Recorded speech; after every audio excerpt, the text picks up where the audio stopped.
Presidency of Daniel Moi. The presidency of Daniel Arap Moi began on 22 August 1978, when Daniel Arap Moi was sworn in as the second president of Kenya, and ended on 30 December 2002. Moi, a KANU party member, took office following the death of the then-President Jomo Kenyatta on the same day. He was sworn as interim president for 90 days, during which the country was to prepare for a presidential election to be held on 8 November. Moi won re-elections in 1988, 1992, and 1997, defeating Mwai Kibaki in the latter two elections. He was succeeded by Mwai Kibaki in 2002. He died at the age of 95 on 4 February 2020. 1978 presidential election. Following the death of MZ Jomo Kenyatta on 22 August 1978, Moi became acting president. According to the old constitution, a new president was to be elected within 90 days following the demise of the sitting president.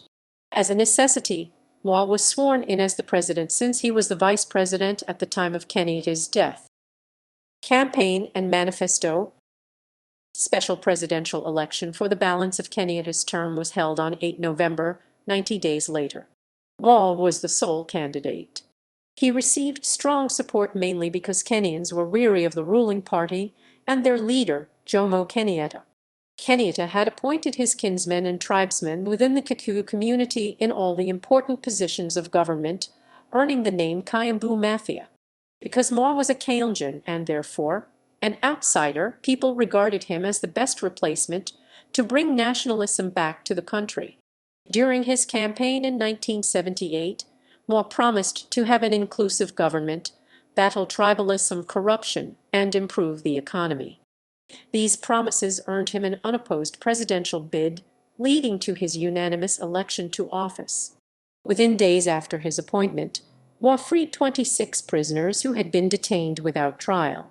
He cracked down drunkards and spoke openly against abuse of office. Kenyans were convinced he was on the road to deliver his campaign promises and manifesto. Politics and appointments.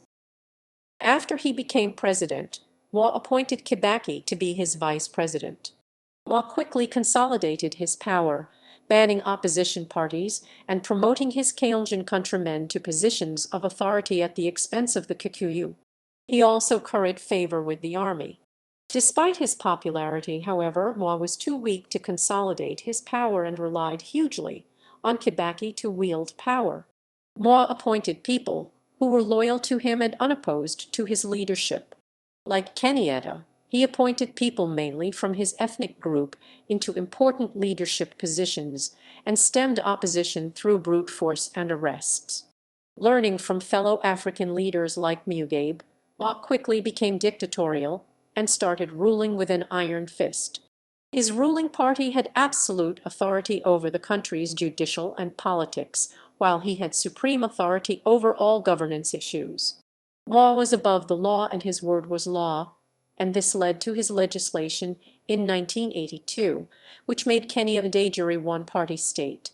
As a consequence, Moi banned opposition of the ruling party, KANU, and frequently vetoed decisions made by Parliament. Moi consolidated all powers and all forms of authority reported to him, including provincial commissioners PC, the district commissioners DC, and district officers DUs who are civil servants. Dissension against his presidency and attempted coup. As his presidency progressed towards a dictatorship government, Moi started facing opposition within his party as well as outside. To deal with this emerging opposition, Moi further centralized power, consolidated his cabinet, and started arresting opponents. The concerns about corruption, tribalism, and freeing prisoners were a thing of the past. When Jaramogi Oginga Odinga and George Eniona sought to register a socialist opposition party in 1982, Moi struck back using the law he had passed to criminalize competitive politics and criticism of his leadership. Moi introduced Amendment Act No. 7 of 1982 to Parliament, which introduced Section 2, transforming the country into a de jure one-party state by introducing the detention laws which had been suspended in 1978. On 1 August 1982, a group of Kenya Air Force officers attempted a military coup to overthrow Moi's presidency. The attempt was stopped, but it resulted to the death of between 600 and 1,200 people. This only reinforced Moi's urge to consolidate his powers and become more authoritarian. Moi twice again amended the constitution to cripple oversight authorities such as the Judicial Services Commission and the Attorney General's office by removing their security tenure. Furtherance of the authoritarian rule. Moi continued to implement authoritarian rule throughout his tenure in office beyond Parliament. He introduced queuing as a voting method, which brought large-scale election rigging into mainstream practice. As a result, Kenyans thus lost their right to vote for parliamentary candidates of their choice, as disputes arising out of nominations were often referred to the president personally as the final arbiter, who in turn made decisions in favor of his candidates. Subsequent terms. With no opposition party to rival, KANU faced weak political candidates and won the presidency in 1988. When multi-party politics were finally allowed in the county, Moi used power and influence to cause disagreements within the opposing parties, which helped him win the 1992 re-election with a wide margin. A number of the champions of multi-party politics were arrested, detained without trial and tortured, including John Kamenwa, Raila Odinga, Mohamed Ibrahim Gitabu Eminyara, Kenneth Matiba, and Charles Rubia. Suppression of freedom of the press, assembly, association, expression and movement, and other fundamental rights of individuals were extended to the press and non-governmental organizations.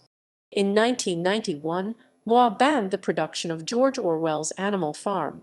He also banned Ngugi wa Thiong'o's play Ngahaka Hindi Kikuyu 4, I Will Marry When I Want, considered by the regime to be subversive because it attacks post-independence African dictators.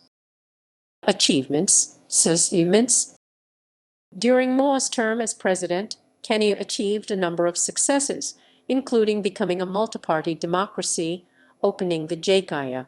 Kenya's economy also remained above that of other East African countries, despite the country remaining a poor country until the presidency of Kibaki.